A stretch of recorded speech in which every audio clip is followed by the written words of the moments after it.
आपने देखा होगा कि कुछ लोगों के पास भरपूर संपत्ति होती है और कुछ लोग जीवन भर गरीब ही रहते हैं। पर क्या कभी आपने सोचा है कि आखिर क्यों कुछ लोगों के पास ही धन होता है और कुछ लोग जीवन भर गरीब रहते हैं? अगर आप सोच रहे हो कि सफलता मिलने पर इंसान धनी हो जाता है, तो आप गलत हो, क्योंकि आपने देखा होगा कि बड़े बड़े राजा भी भिखारी हो जाते हैं। तो फिर धन का किस बात से संबंध है? चलिए, आज हम आपको दो ऐसी कहानियां बताएंगे जिससे आप अच्छे से समझ जाएंगे धन का आखिर किस बात से संबंध होता है। लेकिन आपको ये कहानियां आखिर तक बने रहकर ध्यान से सुननी होगी, तो ही आप समझ पाएंगे कि धन का किस बात से संबंध होता है। चलिए बढ़ते हैं अब पहली कहानी की तरफ। एक बार की बात है, एक अमीर सेठ धनी राम को एक सपना आता है। सपने में लक्ष्मी माता कहती हैं, धनी राम, मैं तेरे घर में बहुत सालों तक रही हूँ। अब मेरा मन है कि तेरे पड़ोस में जो सुखी राम है उसके घर चली जाऊं। धनी राम घबरा जाता है। वो कहता है, हे लक्ष्मी माता, मुझसे क्या गलती हो गई जो आप मेरे घर से जाना चाहती हैं?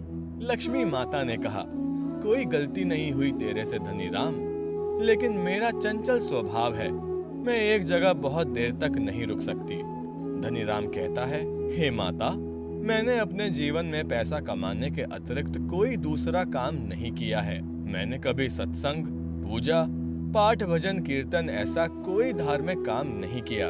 आपकी वजह से ही मेरे घर में सुख, शांति, आराम की सारी सुविधा है। आप चली जाओगी तो मैं जीते जी मर जाऊंगा।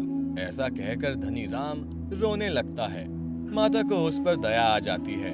लक्ष्मी माता धनी राम से कहती हैं, धनी राम, मेरा जाना तो निश्चित है, फिर भी जाने से पहले मैं तुझे एक वरदान देना चाहती हूँ। तू मुझसे कोई एक वरदान मांग ले। धनी राम सोच में पड़ जाता है। वो लक्ष्मी माता को कहता है, माता, मुझे 2 घंटे का समय दीजिए, मैं अपने परिवार की राय लेके ही आपसे वरदान मांगूंगा। फिर लक्ष्मी मैया से आज्ञा लेके धनी राम अपने घर के सभी सदस्यों को बुलाता है और रात में देखे हुए अपने सपने के बारे में बताता है। धनी राम की 4 बहुएं थीं। धनी राम सबसे पहले बड़ी बहू से पूछता है कि तू घर में सबसे बड़ी है, बता मैं लक्ष्मी माता से मैं कौन सा वरदान मांगू? बड़ी बहू कहती है, पिताजी, हमारे शहर में एक सेठ जानकी दास रहते हैं। उनके पास बहुत दौलत है। इतनी दौलत हमारे पास हो तो हमारी जिंदगी आराम से कट जाएगी। इसलिए आप लक्ष्मी माता से जानकी दास सेठ की दौलत से दुगनी दौलत मांग लीजिए। धनी राम को बड़ी बहू की बात पसंद आई। फिर धनी राम ने दूसरे बेटे की बहू से पूछा तो उसने कहा, पिताजी, आप 4 या 5 फैक्ट्री मांग लीजिए। फिर तीसरे बेटे की बहू से कहा, पिताजी, आप लक्ष्मी माता से ऐसी कोई विद्या प्राप्त कर लीजिए जिसकी वजह से आप लक्ष्मी माता को अपने घर कभी भी बुला सके। अंत में धनी राम ने अपनी सबसे छोटी बहू से पूछा।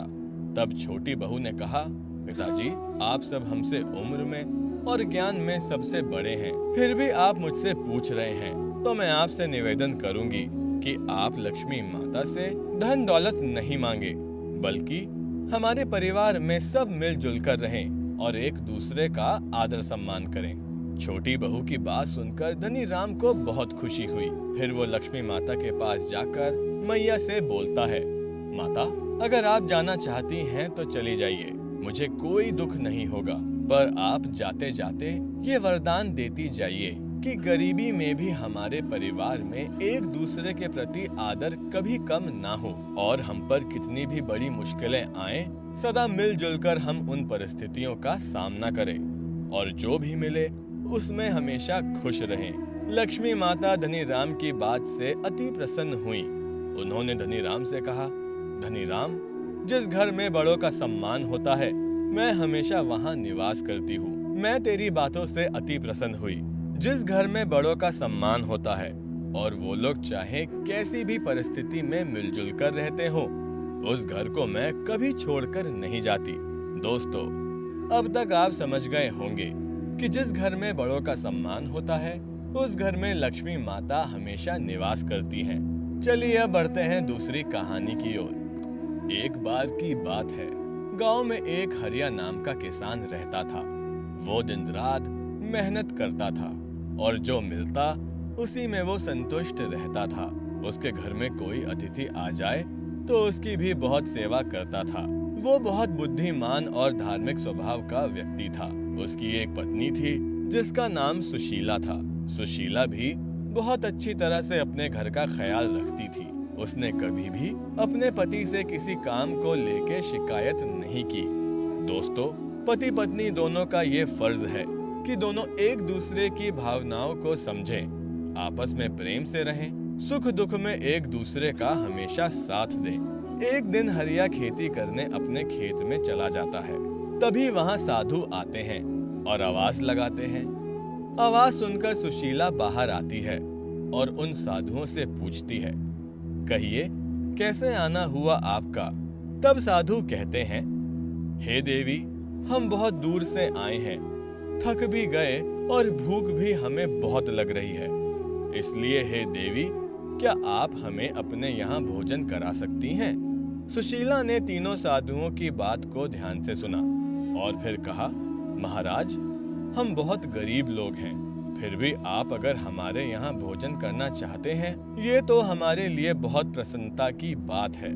अगर आपको हमारे यहाँ भोजन करने से संतुष्टि मिलती है तो आप हमारे यहाँ भोजन कर सकते हैं, परंतु अभी मेरे पति खेत पर गए हैं। जब वो आ जाएंगे तभी मैं आपको भोजन करा सकती हूँ। तब तक आप सभी थोड़ी प्रतीक्षा कर लीजिए।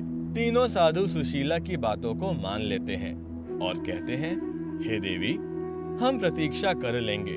और वे तीनों साधु वहीं बैठकर हरिया के आने की प्रतीक्षा करने लगते हैं। थोड़ी देर बाद हरिया खेत से वापस आता है।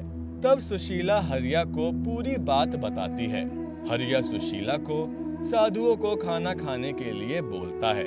सुशीला कहती है, आ जाइए, खाना तैयार है। तब साधु कहते हैं, हे देवी, आपके यहाँ खाना खाने से पहले हम आपको कुछ बताना चाहते हैं। हम तीनों एक ही जगह पर खाना नहीं खाते हैं। आपके खाना खिलाने से पहले हम आपको अपना परिचय बताना चाहते हैं।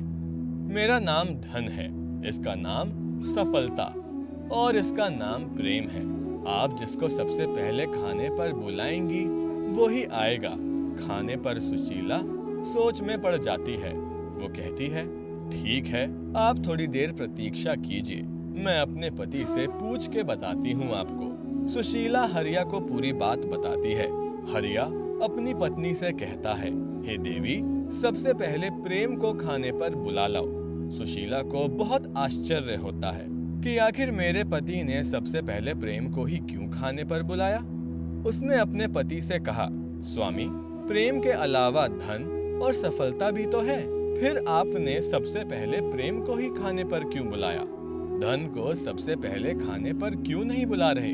हरिया ने मुस्कुराते हुए कहा, पगली, मेहनत से जो धन कमाया जाता है वो ही सबसे अच्छा होता है और वेदों में इसे ही श्रेष्ठ कहा है। और इसी प्रकार सफलता भी वही अच्छी लगती है जो अपनी मेहनत से प्राप्त की हो। बिना मेहनत किए ही अगर इंसान को सफलता मिल जाए तो इंसान सफलता को ज्यादा दिनों तक नहीं संभाल पाएगा। इंसान बिना धन और सफलता के जीवन गुजार सकता है, लेकिन बिना प्रेम के जीवन व्यर्थ हो जाता है। सुशीला को हरिया की बात समझ में आ जाती है और वो सबसे पहले प्रेम को खाने के लिए बुलाती है। तो तीनों साधु सुशीला की बातों से अति प्रसन्न हो जाते हैं और वो तीनों साधु खाना खाने के लिए चलने लगते हैं। तब सुशीला ने कहा, अरे आप तो तीनों ही खाने के लिए चलने लगे, जबकि आपने तो कहा कि हम तीनों एक साथ भोजन नहीं करते। मैंने तो बस प्रेम को बोला। तब साधुओं ने कहा, हे देवी, जिस घर में धन हो मगर सफलता और प्रेम ना हो तो वो धन भी ज्यादा समय तक नहीं रह सकता, लेकिन सिर्फ सफलता ही हो मगर परिवार में प्रेम ना हो तो भी सफलता अधूरी ही लगती है। मगर जिस घर में सभी लोग प्रेम से रहते हैं उस घर में धन और सफलता भी रहती है। अगर आपके पास धन और सफलता नहीं है तो कोई बात नहीं, अगर आपके जीवन में प्रेम है तो आपका जीवन बहुत अच्छा है। और अगर आपके घर में प्रेम के भाव से लोग रहते हैं तो धन अपने आप आ जाएगा। दोस्तों, अब तक आप लोग समझ गए होंगे कि जिस घर में हमेशा बड़ों का सम्मान होता है, जिस घर में लोग मिलजुल कर रहते हैं और उनमें हमेशा प्रेम बना हुआ होता है, ऐसे घर में धन भी एक न एक दिन जरूर आता है। हम आशा करते हैं आपको ये आज का वीडियो जरूर पसंद आया होगा। अगर आपको ये वीडियो पसंद आई हो तो अभी इस वीडियो को लाइक करके इस चैनल को जरूर से सब्सक्राइब करें। मिलते हैं दोस्तों अगले वीडियो में। तब तक के लिए अपना ख्याल रखें।